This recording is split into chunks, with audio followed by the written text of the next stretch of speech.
G'day, it's Joel Rasmussen for Southern Cross Combat, and I'm backstage at Hex at 29 talking to the man who feels weird to say now the official champion, because of course you already had the belt, but now the undisputed champion, Mr. Cody Haddon. Cody, congratulations on the victory. How are you feeling?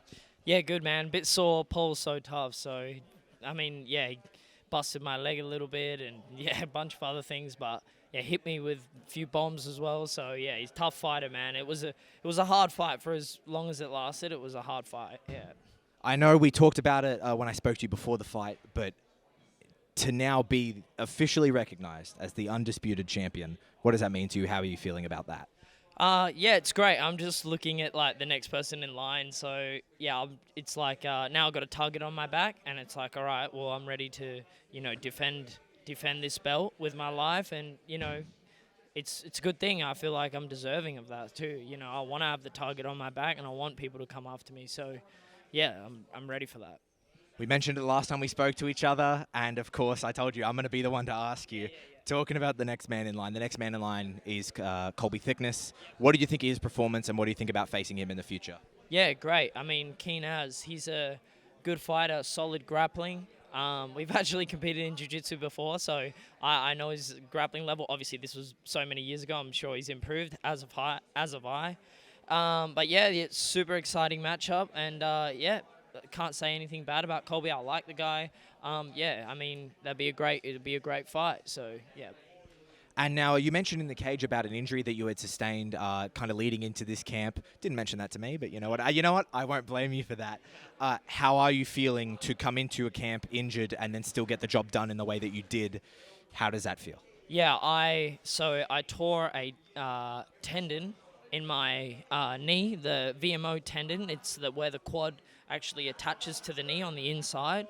Yeah, that's torn. So I actually didn't. I heard it in sparring, actually, like I think the day before I agreed to fight Paul.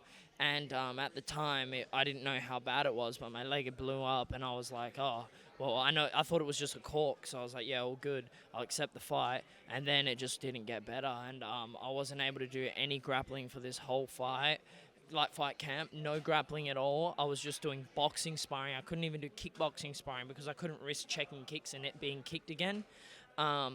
So yeah, I did this whole camp just hitting bags, hitting pads and bag work, and like conditioning, and then just like boxing sparring only. So yeah, I was super like worried going in if I'd be able to actually grapple, and yeah, I mean, like it managed to hold up all right.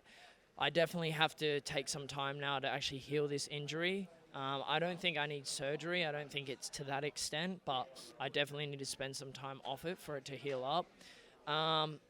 Yeah, man, it's crazy. It was had a lot of doubt coming in because I was like, fuck, I can't even bend my knee. Like, what am I gonna do? But when you're under those bright lights, you got the adrenaline pumping. You just pull it out when it counts. So yeah, I'll spend some time now just to heal up this knee, and then I want to be active this year, get back in there, and obviously Colby's the next guy. So yeah, I'm sure we'll get that fight.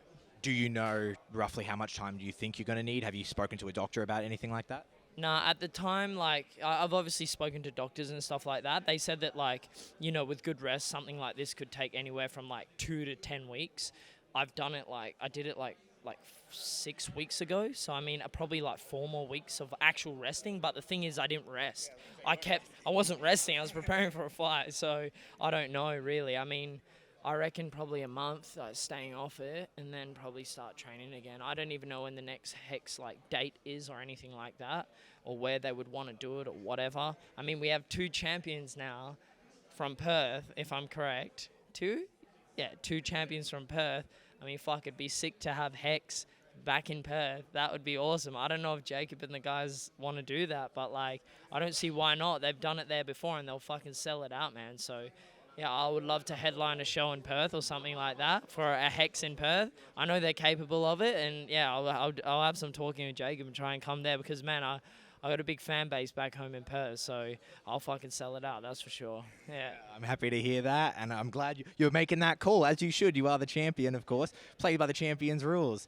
Now, to not be able to do any grappling training and then get the submission victory, I understand you're in there and you're fighting, but is there a moment where you're like, oh my God, I can't believe this is happening this way? Yeah, I thought I would catch Paul. like, because he comes in hard, I thought, like, I'd be able to catch him with something and he'd go down, but, like, he was super tough. And, like, in the first round, I think I came out and I was just kind of thinking about, like, landing shots on him and probably staying in the pocket with him for a bit too long. Fought a little stupid, I reckon. Yeah, I could have done things a lot more calculated, but I thought I'd be able to just catch him and finish the job early. And then when it was getting a little bit, harder to do that, I was like, right, well, now I've got to start, like, wrestling and mixing things up.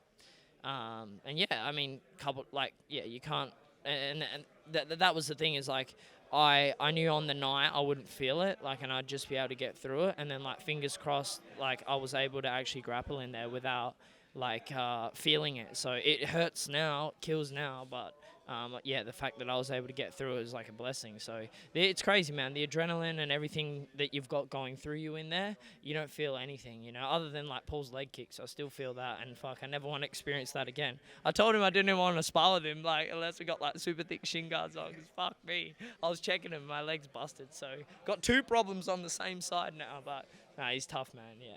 If I knew that your leg had been hurting, I would have allowed you to sit down. I don't mean to make you stand. It doesn't matter. It doesn't matter now. The fight's over. I can deal with the pain now. It's all good. It's like, it's worth it, So, yeah. And now, if I'm not mistaken, the 100% finish rate stays intact. How good does that feel? I'm a bit upset because I wanted to be like 100% KO rate. Not just 100% submission. Like, it's my actual first pro submission. So, I mean, yeah, that's cool. But to be honest, I like putting people out cold.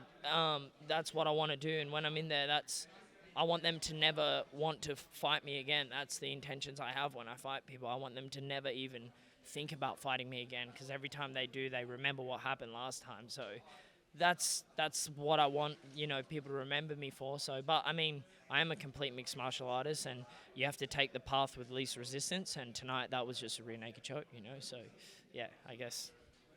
Only Cody Haddon could be upset with the 100% finish rate that isn't fully KOs. Sir, congratulations on your victory. Get some well-deserved rest. Enjoy time. I hope the flight back is good. Thank you for the time. Congratulations on the victory. Thank you. Appreciate it, mate.